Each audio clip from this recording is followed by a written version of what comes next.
without any delay, let's go to the panels. So this is quite a different conference. Like what we have done is there are panels of on different category, focusing on the themes of product agility, people agility, and process agility. And Shane, please note this point: for the next year, we will show based on your roadmap on business agility. And for this year, the theme is product for people and process agility. Product agility and first part of people agility will be covered for the day for today. And for the product agility, chairperson is Kamal Tejnani. Kamal is an senior agile coach from Cognizant Technology Solutions in USA. He holds an MBA from IIM Bangalore, and he is a speaker in multiple Scrum and Agile conferences. He's a very senior leader here. And he's also training from back of the room trainer and certified storyteller. And he has got certification from Shane. Yeah.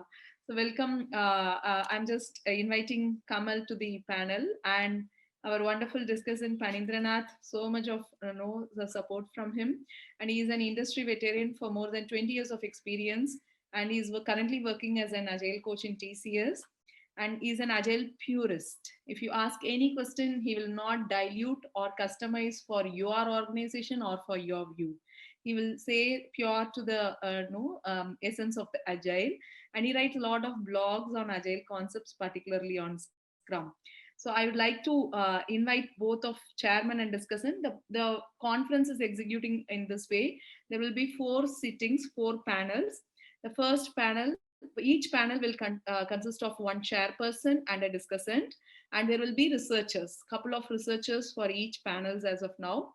So once the panel introduce the researchers will present their outcomes, and which will be summarized by the chairperson, and all your queries will be answered by that panel. And few more norms for this conference. If you have any questions while the researchers present their content, please type in the chat box. Each of your questions will be taken care and answered by the panel. And please join the WhatsApp group, which I have sent you in the mail for any parallel communication. It's just a contingency plan in case of any power failure and so on. And totally 8 researchers papers are selected to published in from this conference. The papers will be published in IJTRD, which is International Journal of Trend in Research and Development. Quite a very nice journal. Okay, now handing over my panel to the product agility. Thank you, Padma. Thank you. Yeah. Thanks all for joining this unique Agile conference. And first, I would like to introduce Deepthi Jain. Deepthi is an Agile practitioner with 15 plus years of IT experience. She founded Agile Virgin, a countrywide community of practices and an Agile solutioning boutique. She is also spearheading Agile Alliance's India Agile Community Development. She has been to multiple conferences in a variety of roles, and today she is going to present us her research paper, State of Agile Transformation in India. Over to you, Deepthi, now. Thanks a lot, Panindra, and it was really interesting working with you and Padma, and thanks for accepting the paper and organizing this amazing event, absolutely first time in India. Thank you so much. So I will be starting sharing the slides. I'll start with that. Please let me know if you can, see that. Is that good? Yes, we are able to see. Yeah. Perfect. Thank you so much. And can you see anything else if I switch, the sharing? No, that's the presentation. Yeah.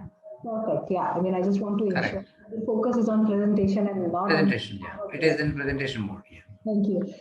So, see, the idea of this work, the state of agile transformation in India, was there were a lot of meetups and there were a lot of conferences to which I had been going. And the water cooler conversation was always about there's only body shopping on the name of hiring coaches or on the name of transformation. It is only about doing some trainings, doing Scrum, pressurizing developers, to adopt this Scrum framework. That's it. In the daily stand up, it is the status call, and the stand up does not last for 15 minutes, but wherein it goes on endlessly. So those were the concerns which were shared, and there were ample of them. People will then share the transformation stories, and they'll say, "See, this is what is happening on the name of transformation." So I was in conversation with Tathagat Verma, and I asked him, TV, what do you think? And TV is my mentor throughout. Yuta Axton is my mentor throughout. And so all the work that I've been doing, I would always go and seek opinion from them. What do they think about it? And when I'm consulting and I have concern, I will again reach out to them. So this was one topic which came out again and again and again. And you can see here, uh, uh, of course, that's me in case you can't recognize. And that's TV, Tathagat Verma, and that's Rebecca Parson. TV is right now working with Walmart, and I think he's head on delivery and Agile policy development as well. My apologies in case I'm not stating the correct designation, but you can totally check it on the LinkedIn. And he had been at the leadership role, for many years now. He brings in experience, I think, about 20 years, and he had been researcher before that, and right now he's pursuing his PhD. And if I talk about Rebecca Parson, sorry, not Rebecca Parson, it is Rebecca Refs. She's initiative director at Agile Alliance. She's uh, heading the Experience Report Initiative at Agile Alliance, which is where I connected with her. And the report which I'm presenting today is published with Agile Alliance. And so I got her shepherding. I feel very fortunate, to transform this 45 to 46 pages of report which TV and I we created, and I'll take you on the journey how we created that. Thanks to her, it is a condition that it has to be condensed in 8 pages, and so I think some 7, 8 revisions, and that's when we could condense this whole thing into 8 pages. And all thanks to her. Otherwise, I would just have been simply struggling what to do about it. Okay, so let's go to the heart of why we started what we started. Every time, the conversation was in all the gatherings, the talk was always focused. When you look at the talks, it was always the mindset conversation, or there was conversation which was on tools, techniques, or people will share their experiences with Agile. But many of the experiences are either not from India or only partially achieved from India. The Agile experience in India falls short of full-fledged organization scale, self-sustaining, irreversible transformations. And most are short-term, limited scale, team level, externally supported. You will have a consultant or a trainer or somebody. Agile adoptions, not transformation. So I want to distinguish here between adoption and transformation. Adoption is when you are learning and you are trying out things to learn, and probably, of course, you take away those learnings to then implement. But let's be very clear: majority of organizations are at the stage of adoption, and or maybe the next stage of adoption, wherein you are trying out in your team.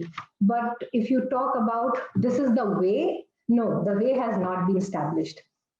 So no doubt these accomplishments are important from a product development standpoint, like the work that your team is doing, building the right product. However, in most of the cases, any objective assessment or the quantitative demonstration of improved quality in terms of market facing metrics such as revenue impact or the percentage of market share or the number of customers paying, number of customers engaged, all of that was absent.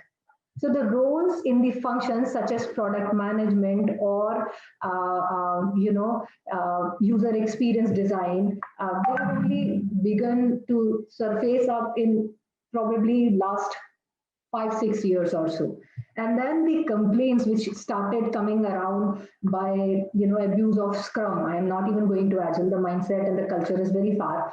So the abuse, for example, when you try and push Scrum on database, ERP, machine learning kind of work, where the cycle is longer, or you talk about challenges that the user experience stream faces, because see, it's a complete journey. You cannot break it into 7 days or 14 days sprint kind of thing.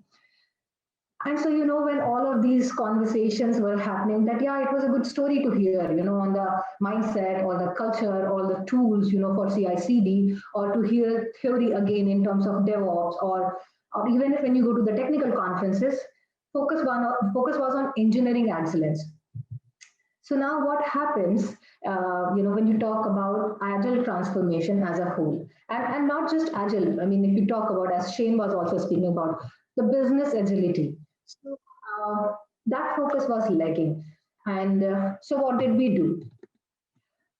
We went, on inviting, just like what Padma is doing right now. In 2018, we called for an event. We call it Change Agent Summit, which was not a sage on the stage kind of thing, as TV would proudly say. It's not sage on stage. So no, there was no one leader, no speaker, who is presenting something or demonstrating something. No, it was a research focused gathering, more of a flip conference, where we did not have one person telling everyone that this is my story, wherein everyone came and created a report together. They contributed to this report. And if I tell you, we did the next iteration in 2020. Now, 2020, as you know, is a very different year for all of us. Whatever we set in terms of doing our events, Change Agent Summit is not the only event that we do. We run around 15 to 18 events a year, some at the local level and some, of course, at the global level. And apart from this, we run monthly 4 online events. So that was too much. And so for 2020, we did not did, which could have been our third iteration. But for 2021, we have made a remote model, and we will have, in addition to TV, we will also have Rebecca with us this year. And so in our second iteration, we went to Bangalore. So the plan for 2020 was to go to different cities: Hyderabad, Chennai, Pune, Mumbai, other than NCR region in Bangalore. So yeah, and so this time we had 14 change agents with us, and we did the same exercise. So what was the exercise? Okay, before going to exercise, let's quickly reflect on the participation. We did not just have, Scrum Masters, Agile coaches, or Agile consultants. We rather had a very good mix of professionals from different walks: product manager, program manager, certain, founders from technical startups, of course, the coaches, the Scrum Masters, product owners, business process guys, and everyone, they were there. Then we also looked for cultural input, definitely, because it was an in-person event and in India, and flying someone just for a day was very expensive. But we were fortunate enough to have, folks from different countries and cities who worked then further into different, countries across. Then, we also included different domains enabled by IT, and not just, software. And we had healthcare, we had education, HR, government, fintech, BFSI, telecom, you name it. And then all of them had different work experience. This slide does not have correct picture here. Yeah. So when you talk about working experience, we had folks from 5 year to 35 year of work experience, and which was very rich experience and both the events. So then what did we do? We invited everyone, and we invited them to come with just a fresh mind and experience and nothing else. We brought in a lot of stickies, sellotapes, and notepads and everything. And we divided this whole work into 4 stages of evolution and evaluation, if you will say. For us, it appeared that any organization goes through 4 stages when they have to talk about any transformation. The initiation, which is adoption. You learn about various ways of being agile, the frameworks, the processes, the tools, and all. And then you talk about enabling the usage. You have learned, you start applying it to your existing processes. You start doing the assessment: what's right, what's working for us, where we are in terms of adopting, in terms of our knowledge for rest of the members who are going to be part of this, say, pilot, and what tools we will need, what special approvals we will need, and we start doing pilot, and that's when we all are changing, moving our way of working. So I don't have to emphasize much on what is transformation, but it is not changing a triangle into a sphere, but it is more about the butterfly, going from the larva stage to the butterfly, changing the stage, or not changing. Change is not the word. That's what I'm trying to emphasize. It's the transformation.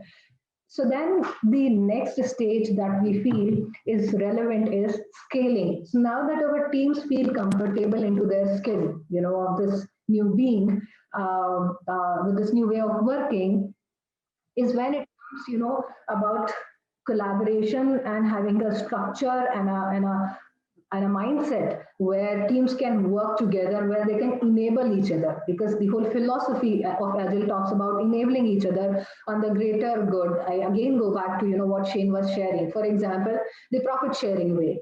So it's not about I will only work for you when you raise a critical bug for me, or my team is highlighted as a team which is working on a critical bug. There is an escalation. So that's not the case.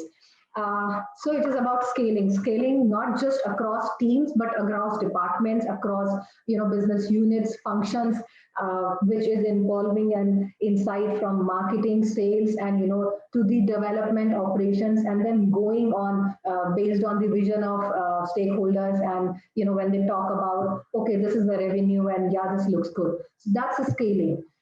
And then comes the last stage, so in a lot of cases, it has been seen that the consultant is out of the system, or the external enabling, frameworks are out of the system. The whole transformation goes for a toss.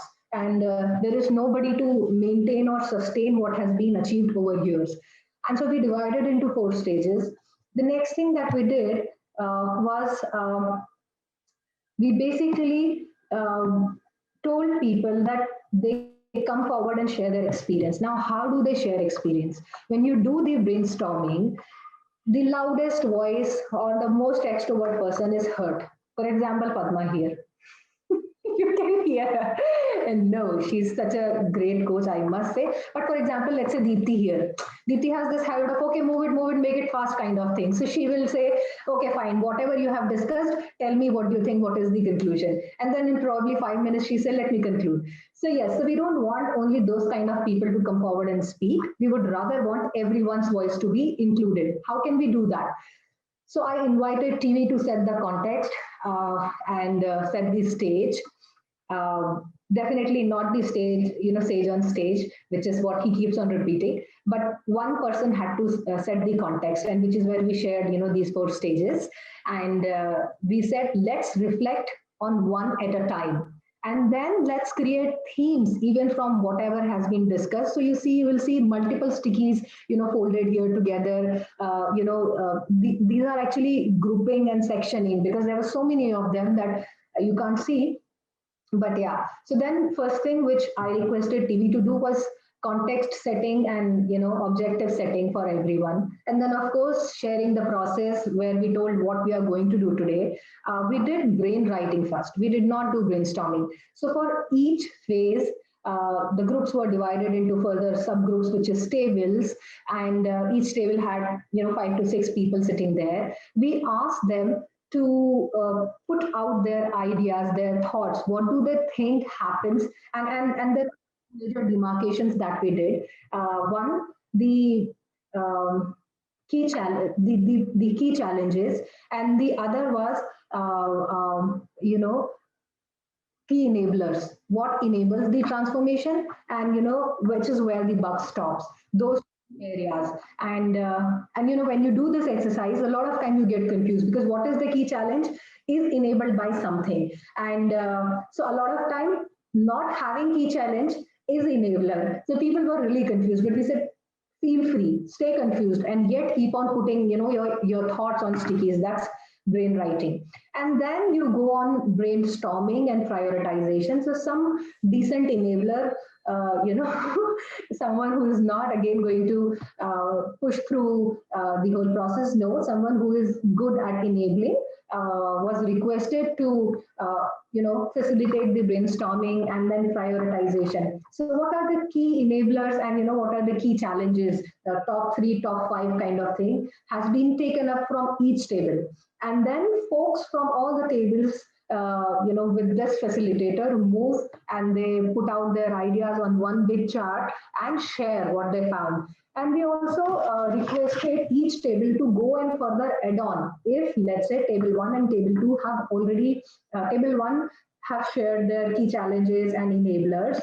So then we asked table two to not duplicate, rather add to that list. So then that was brainstorming and prioritization, presenting the top ideas, collating the ideas from each table and then summarizing. And so now where you look at this bottom picture is when, this was a picture from Bangalore and some of them are from NCR region. So, then we had this big screen where we were constantly projecting the data which has been coming out. And we started discussing major summary from each of the phases. And this is what we came out on. And so for four phases, which is adoption, which is the initiate, then the transformation, wherein we start implementing our learning, changing our ways of working, and creating those ways which look, usable for a longer run. Then scaling, wherein stitching different units, different tools, different processes together, expanding it to department and then business units. Probably a reorg or a redesign of processes is needed. So all of that, of course, getting all the approvals and establishment of consistency in the way of working. Keeping, of course, the space for innovation and being different from rest was also there. And the last one is the sustaining the transformation. So if I talk about adoption, the major discoveries and the roadblocks which came up was lack of vision. So why are we doing it? Nobody knows. We have budgets and let's go for training. So Q4 and Q1 heavily training, and then what are we doing? We don't know. So then let's get a consultant, and this consultant, what he'll do, he'll again do the trainings, or she will again do the talking same concept, probably Scrum implementation and all. Then there was lack of business alignment. So, product owner is not agreeing to come in the calls, or he's not able to bring, the proxy product owner is not able to get input from the stakeholders, or manager is not okay. So, those were the major challenges which came up when you talk about Agile transformation state in India, when you are adopting for Agile. So then you progress to the next stage where the conversation, the buck stops at setting realistic expectation. So, if let's say a certain organizational department, I'm not talking about the entire organization, agreed that yes, we want to do transformation. So then the questions which come, can this be done in 3 months or 6 months? So nobody realizes that this is a longer process which needs to get converted in an ongoing journey. So how to go about that? So that realistic expectation setting, okay, we will get only 3 consultants, wherein you are so big that the need is to have a pool of 10 consultants, things like that. Then providing required resources. Yes, so, we will not provide enough consultants, we will not, hire enough change agents within the organization, we will not provide required trainings, or even we will not provide you required time to do experiment with your team. Even if you are provider all of three, we'll not be able to provide you or the enough team member if we want to improve our delivery cycle and stuff, or to break the team in the smaller units. And then creating safe learning space. So once all of this investment has been done, you have to assure the success. So nobody wants to fail and lose job, and so you go with this safe way of working, and you don't try out a lot of things which are needed. So this was for when you are enabling the transformation. Everyone was okay going for the training, which is adoption. Everyone was okay to create their COPs and have the conversation, but do nothing about it. So do something about it is enabling transformation again. So you can only do which looks risk free. So creating that safe environment, psychological safety, definitely that's a big void. And so when we progress to the third stage, which is scaling the transformation, I'll be very honest, so many participants, around 70% of them, 65 to 70% of them said that we haven't seen the scaling, to be very honest. At the max, at the team level, or the team that's, next to us, working with us, the immediate next conversation team, just that. So talking about impediments in the scaling was not so very much helpful, with the limited experience and vision. So the challenges which came up were creating a shared vision, again, was a difficulty. So every team is definitely meeting their own KPIs, KRAs, they are measured against them. Realigning the organization, yes, that is a major difficulty. Not favoring or not criticizing any particular framework, but these days, like safe looks like a safer option to everyone. Why? Because they have defined it out for you. So, having that vision, maturity in an organization, such that you can call out for realignment and willing to take that risk, not big bang, but slowly at the transformation stage and then going to the scaling stage. And then that was missing. And then, of course, establishing consistency. So somebody is doing something else, and that's okay. We have to have our in-house startups, our incubators. That's really cool. But at which point all the teams are going to learn from each other and establish a certain kind of consistency, so that the expectation can be consistent. Team members know what to expect, stakeholders know what to expect, product owners know what to expect. So all of those things. Now, these were challenges with your scaling of transformation. And the fourth is sustaining it. So God forbid, if you're somehow able to, establish a certain way of working, that erodes as soon as the gatekeepers are gone, or the, shepherds and the holders are gone. And so many times, you have seen in the organizations that as soon as, external scaffolding is gone, the consultants are gone, you do not know what to do, or nobody is listening, or the training or the enablement of the knowledge which was needed for your organization for sustaining this culture, nurturing this culture, was gone. The continuous learning was missing. So those were the challenges which were shared. If you ask me, that's in a nutshell, your challenges for state of agile transformation in India. So if we reflect, and this question was asked in Agile 2019, where I presented this, they said, but these are very much similar to what we have seen in the other area of the world. So what's so different for India? And that is, I feel, unique for every other place, not just for India. That was around 60% of what we look at, at the state of agile transformation in India. That's similar for, in a lot of sense, 60% of that is very much applicable to rest of the places as well. So what is unique about India is culture and mindset, and the economic and global market position of India in the world. And so what's that? See, when we talk about culture and mindset, we are third generation. Our grandparents were there when India was colonized. You see the days of Raj. And so today, I was just trying to rhyme it. So from days of Raj, I love the phrase days of Raj. I have written many blogs about it and read them.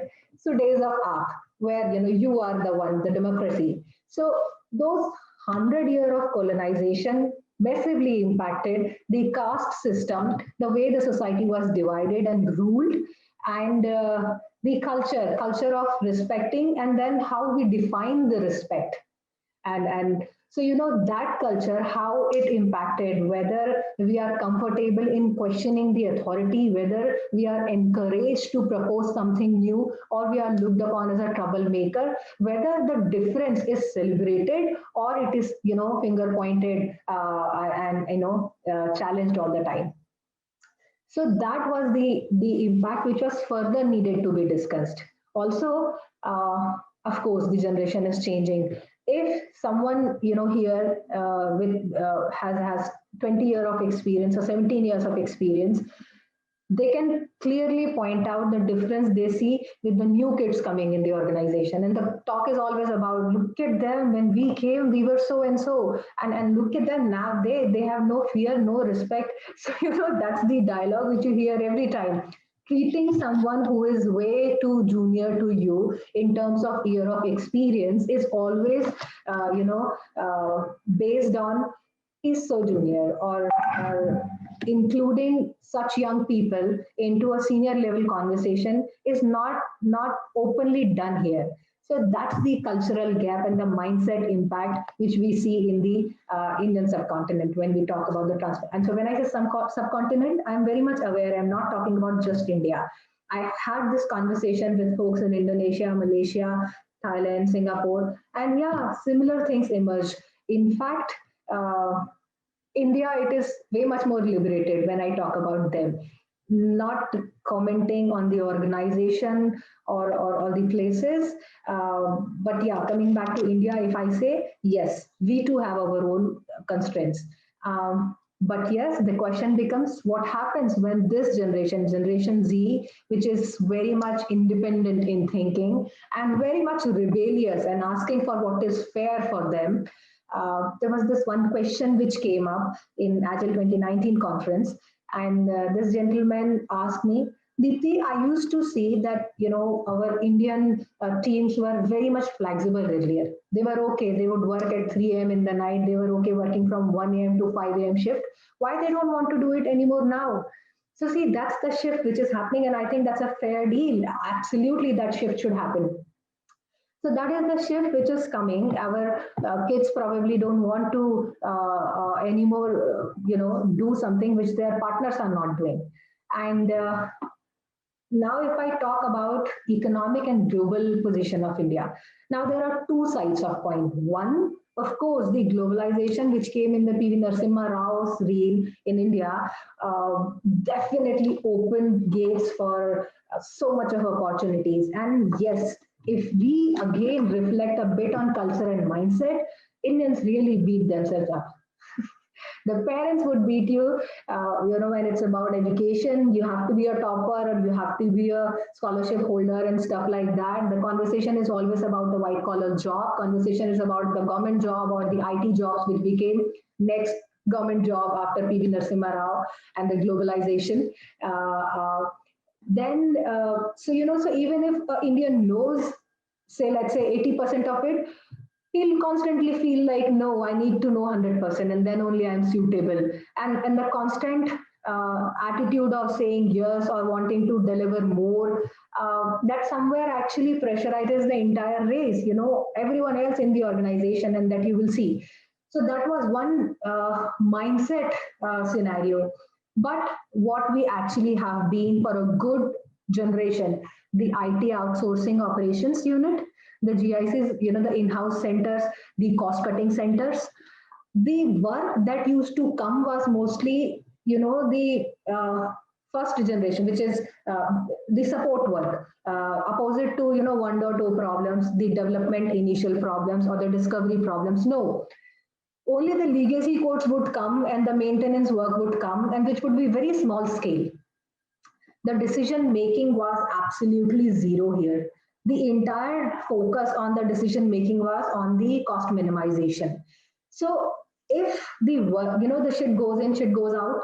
So in a nutshell, so the work that would come was not much of an R&D work, and even if that's an R&D work, would be like a very small. Again, as I say, opposite to 1.2 problems.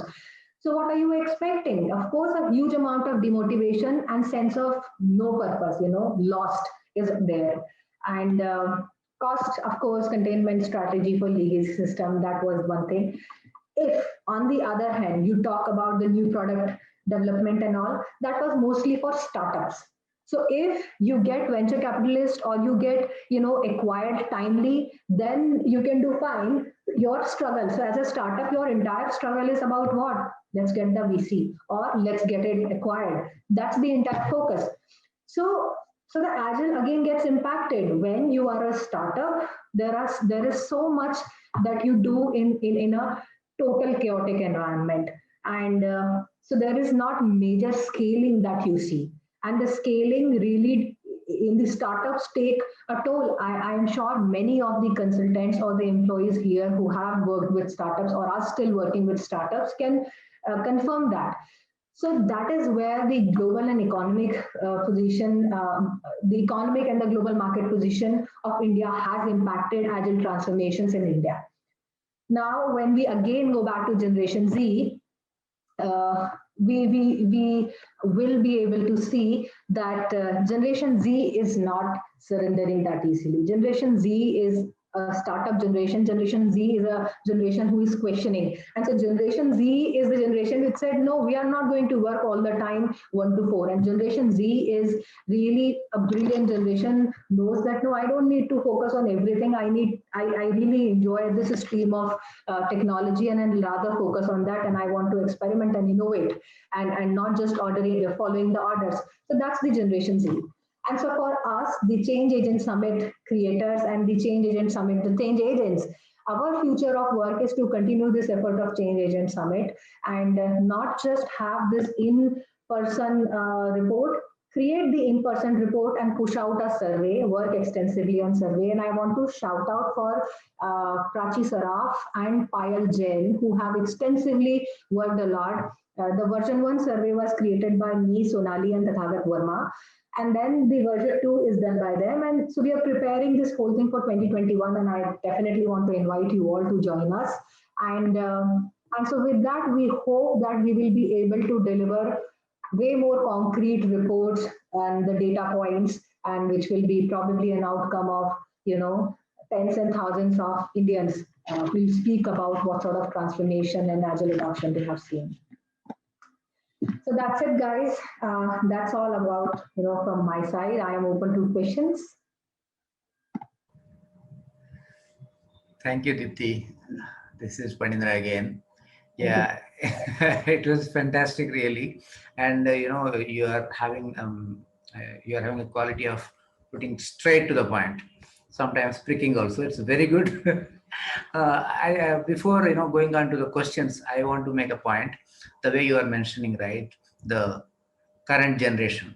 Yes, maybe I also belong to the kind of previous generation. I've got 20 years of experience, as we are exactly mentioning. Yeah, I noticed a lot of guys last couple of years, the trainees, they are having a habit of telling straight on my face or any other manager's face that, no, I will not work. I want to work only in development project. Okay, timings. So the timing, I'll tell that the timing is 2 to 10. No, I have to leave by 6 o'clock. Yeah. Right, final thing I'll tell you. One guy, he was working in my project. I called him on around 6 o'clock on a Friday evening. He left already. He left by 5:30. He did not pick the call.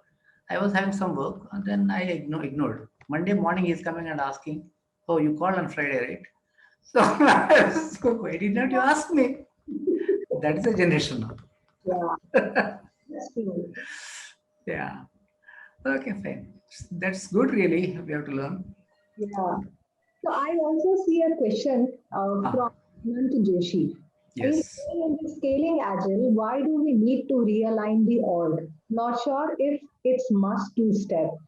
So yes, I agree, Anand. We all actually can devise our ways depending on org size, depending on how it is, its functions are aligned. We probably don't need to reorg. I think when you say realign the org is what reorg you are saying, the restructuring, right, which I mentioned. That entirely depends for the organization. But in general, when you look at the enterprise, you have business functions. For example, enterprise application integration is the central unit, which or the platforms unit, wherein you have database, you have ERP, you have enterprise applications, which is running across the organization more like a backbone, and all the applications are integrated around it. Now when these applications work, or so they have this challenge, they are constantly waiting on response from probably the database team or the AI team or the ERP branch. In those scenarios, we need to figure out how the response can come really fast. So this actually statement was more about the enterprises who have their middle layer backbone. I You can tell me if that is your question and if that answers. Yeah, thanks, Deepthi. I think that answers my question, Anant here, and yeah, it was helpful. My thought process or what I was thinking, is it a organization change or realignment at the team level or management level, or particular to that particular project? That's my question. I think yeah, you answered the question, and it is grateful. Thank Thank you. you. So I was more coming from the enterprise point of view, but again, to adding on to the response to your question, uh, um, you actually probably can need realignment at the team level as well. For example, if a team is very big and for 50 people there is this one manager, I don't think how do they even connect with one-on-one with the people. So probably in that scenarios you need to break down teams to make, if you are going for Scrum, so Scrum team, or you have to devise a way wherein the communication, is there. Of course, not one-on-one, but at least it has to be. So those kind of scenarios also need a sort of reorg or at the team level. Yeah, and thanks for that. I reflect that or I mirror that in my current project. It's a new industry. If I have just to add, I'm a part of gaming industry, Okay. and when they say gaming industry, they have their set process, and we are trying to apply Agile and Scrum here, completely Agile methodology. We started with one or two projects, and it's like challenging for us as well. How do we align? How do we sustain as well? And I think this is helping me. Thank Thank you. you. Thank you. So then, Padma, Pani, please let me know when I'm crossing the time box. I'm actually trying to be within, and yeah, I'm just worried about time. So let me know if I can't So take I it. we have a few minutes for question and answers, right? You can proceed. There is another question for the panel. Do you see the state of agile transformation in India change in the post-COVID scenario? So please throw your views, Kamal, Panindra, and Deepthi. So I think, yeah, this is one question everyone will have to. What do you think, Fani? I think we'll have to assess. I don't know. What do you think, Fani and Kamal? Yeah, really, there is no straightforward answer. Actually, we have to think in that perspective. Yeah, I mean, we'll have to again do the assessment. So thanks a lot for the food for thought. Yeah. This will be incorporated in the next round of Change Agent Summit. Thank you so much. Yeah. I think all are becoming agile because of COVID, even if you're working in agile environment or not, but people are becoming, I think, because forced to become. That's the uh, change that COVID is bringing in. Thank you. I,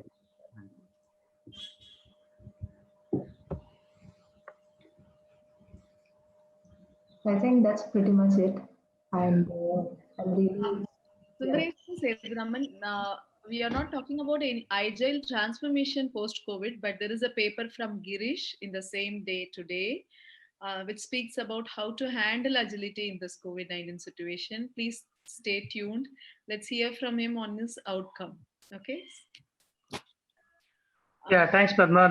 The basic fact behind the question is like we would have come across a common slide that which which is forcing companies to go adopt digital transformation. Is it CIO, CXO, or COVID?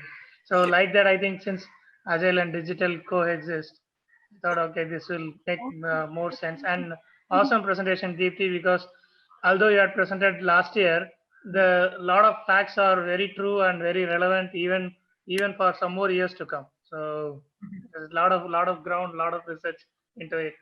And thanks for an awesome presentation. Thanks a lot. thank you. And Thank Thank you. I agree. When you get that 60%, which is where I actually wanted to say that yes, this is 60% of it. And going deep is very much required. So we do look forward that we'll continue on the same agenda with Change Agent Summit for a couple of years. Yeah. you. That's awesome. Great.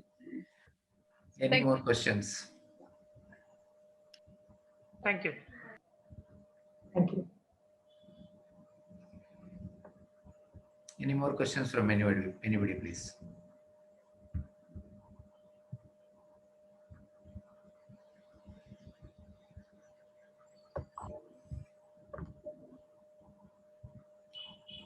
No. I think people are saying, Okay. Yeah. Thank you. Thank you, Deepthi. Then I'll move on to the next participant. thank you so much. Thank you, Padma. Thanks, Pani.